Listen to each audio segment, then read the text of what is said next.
दोस्तों स्वागत है आपका केवीएम वाले यूट्यूब चैनल पर। तो फ्रेंड्स आज वाले इस वीडियो में मैं आपको गुप्त काल के 27 महत्वपूर्ण प्रश्न कराऊंगा। सो आप इस वीडियो को ध्यान से लास्ट तक जरूर देखिएगा और सारे प्रश्न का उत्तर भी करिएगा और अंत में कमेंट करके बताइएगा कि आपने कितने सही किए हैं। तो चलिए बिना टाइम वेस्ट के वीडियो को स्टार्ट करते हैं। तो आज का पहला प्रश्न है, गुप्त वंश का संस्थापक कौन था? ऑप्शंस है ए चंद्रगुप्त प्रथम, बी श्रीगुप्त, सी समुद्रगुप्त और डी स्कंदगुप्त। तो इस प्रश्न का सही उत्तर आपका हो जाएगा ऑप्शन नंबर बी श्रीगुप्त। गुप्त वंश का संस्थापक कौन था? तो श्रीगुप्त था। उसका नेक्स्ट प्रश्न है प्रश्न संख्या 2, समुद्रगुप्त का शासनकाल किसे कहा जाता है? ऑप्शंस है ए स्वर्ण युग, बी लौह युग, सी ताम्र युग और डी चांदी युग। तो इस प्रश्न का सही उत्तर आपका हो जाएगा ऑप्शन नंबर ए स्वर्ण युग। समुद्रगुप्त का शासनकाल स्वर्ण युग कहा जाता है। उसके बाद अगला प्रश्न है प्रश्न संख्या 3, चंद्रगुप्त द्वितीय ने किस नाम से शासन किया? ऑप्शंस है ए विक्रमादित्य, बी स्कंदगुप्त, सी समुद्रगुप्त और डी कुमारगुप्त। तो इस प्रश्न का सही उत्तर आपका हो जाएगा option number A Vikramaditya. Chandragupta द्वितीय का और नाम क्या था? तो विक्रमादित्य था। उसका अगला प्रश्न है प्रश्न संख्या 4, गुप्त काल में किसे भारत का नेपोलियन कहा जाता है?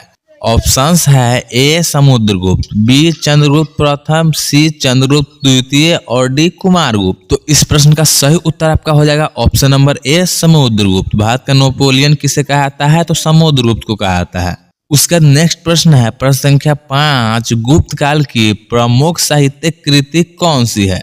तो इस प्रश्न का सही उत्तर आपका हो जाएगा ऑप्शन नंबर सी मेघदूत। गुप्त काल की प्रमुख साहित्यिक कृति कौन सी है? तो मेघदूत है। उसका नेक्स्ट प्रश्न है प्रश्न संख्या 6, फाहान किसके शासनकाल में भारत आया था? ऑप्शंस है ए समुद्रगुप्त, बी चंद्रगुप्त द्वितीय, सी कुमारगुप्त और डी स्कंदगुप्त। तो इस प्रश्न का सही उत्तर आपका हो जाएगा ऑप्शन नंबर बी चंद्रगुप्त द्वितीय। फाहान किसके शासनकाल में भारत आया था? तो चंद्रगुप्त द्वितीय के। उसका नेक्स्ट प्रश्न है प्रश्न संख्या 7, गुप्त काल में कौन सी लिपि प्रमुख थी? ऑप्शंस है ए ब्राह्मी, बी खरोष्टी, सी देवनागरी और डी पाली। तो इस प्रश्न का सही उत्तर आपका हो जाएगा ऑप्शन नंबर ए ब्राह्मी। गुप्त काल में कौन सी लिपि प्रमुख थी? तो ब्राह्मी लिपि थी। उसका नेक्स्ट प्रश्न है प्रश्न संख्या 8, अजंता की गुफाएं किसके शासनकाल में निर्मित हुई थी? ऑप्शंस है ए मौर्य काल, बी गुप्त काल, सी कण्व काल और डी सातवाहन काल। तो इस प्रश्न का सही उत्तर आपका हो जाएगा ऑप्शन नंबर बी गुप्त काल। अजंता की गुफाएं गुप्त काल के शासनकाल में बना था। उसका नेक्स्ट प्रश्न है प्रश्न संख्या 9, नालंदा विश्वविद्यालय का निर्माण किसने कराया था? ऑप्शंस है ए समुद्रगुप्त, बी चंद्रगुप्त प्रथम, सी कुमारगुप्त और डी स्कंदगुप्त। तो इस प्रश्न का सही उत्तर आपका हो जाएगा option number C Kumaragupta. Kumaragupta द्वारा नालंदा विश्वविद्यालय का निर्माण कराया गया था।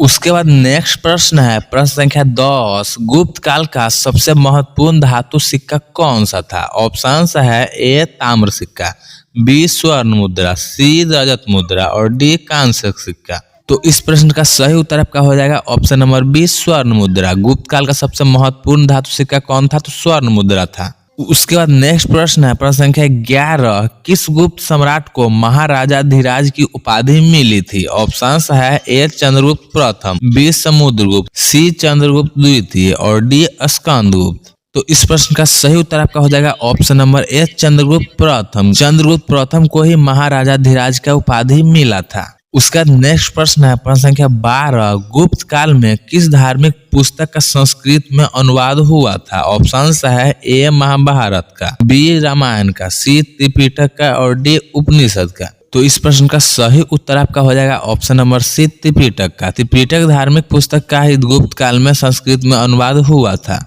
उसका अगला प्रश्न है प्रश्न संख्या 13, किस गुप्त सम्राट ने अश्वमेध यज्ञ किया था? ऑप्शंस है ए समुद्रगुप्त, बी चंद्रगुप्त द्वितीय, सी कुमारगुप्त और डी स्कंदगुप्त।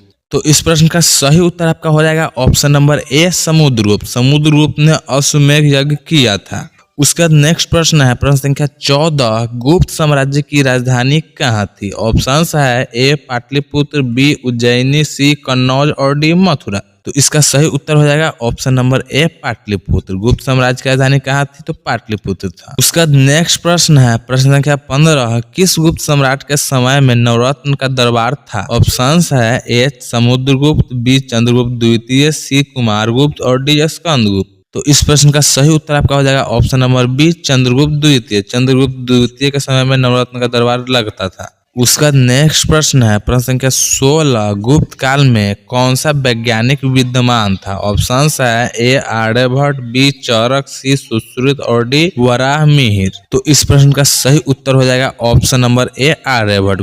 उसके बाद नेक्स्ट प्रश्न है प्रश्न संख्या 17, किस गुप्त सम्राट ने शक साम्राज्य को पराजित किया था? ऑप्शंस है ए समुद्रगुप्त, बी चंद्रगुप्त द्वितीय, सी कुमारगुप्त और डी स्कंदगुप्त। तो इस प्रश्न का सही उत्तर आपका हो जाएगा ऑप्शन नंबर बी चंद्रगुप्त द्वितीय। चंद्रगुप्त द्वितीय ने शक साम्राज्य को पराजित किया था। उसका अगला प्रश्न है प्रश्न संख्या 18, गुप्त काल में कौन सा नाटक लिखा गया था? ऑप्शंस है ए शकुंतला, बी मेघदूत, सी रघुवंशी और डी मृच्छकटिक।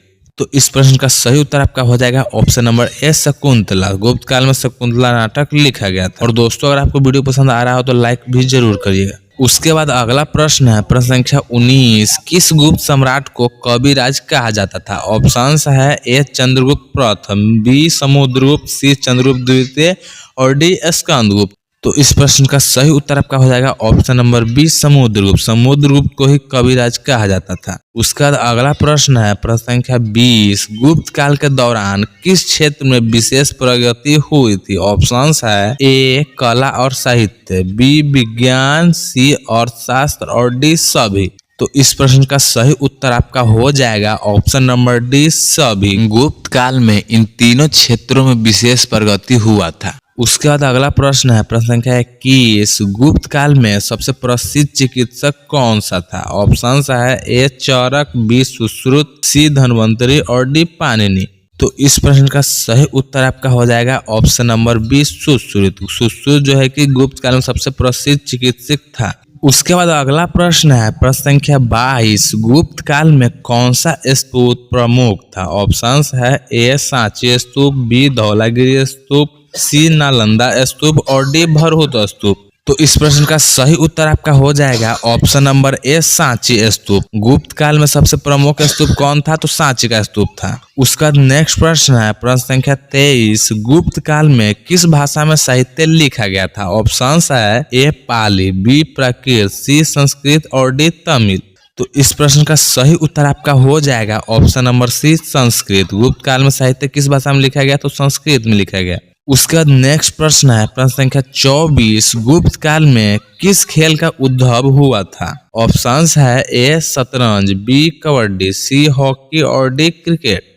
तो इस प्रश्न का सही उत्तर आपका हो जाएगा ऑप्शन नंबर ए शतरंज। गुप्त काल में किस खेल का उद्भव हुआ था? तो शतरंज का हुआ था। उसका अगला प्रश्न है प्रश्न संख्या 25, गुप्त काल का सबसे प्रसिद्ध गणितज्ञ कौन था? ऑप्शंस है ए आर्यभट्ट, बी वराहमिहिर, सी भास्कराचार्य और डी ब्रह्मगुप्त। तो इस प्रश्न का सही उत्तर आपका हो जाएगा ऑप्शन नंबर ए आर्यभट्ट। गुप्त काल में सबसे प्रसिद्ध गणितज्ञ कौन थे? तो आर्यभट्ट थे। उसका अगला प्रश्न है प्रश्न संख्या 26, गुप्त काल के किस सम्राट ने हुनों को पराजित किया था? ऑप्शंस है ए समुद्रगुप्त, बी चंद्रगुप्त द्वितीय, सी कुमारगुप्त और डी स्कंदगुप्त। तो इस प्रश्न का सही उत्तर आपका हो जाएगा option number D Skandagupta. Skandagupta ने ही हुनों को पराजित किया था।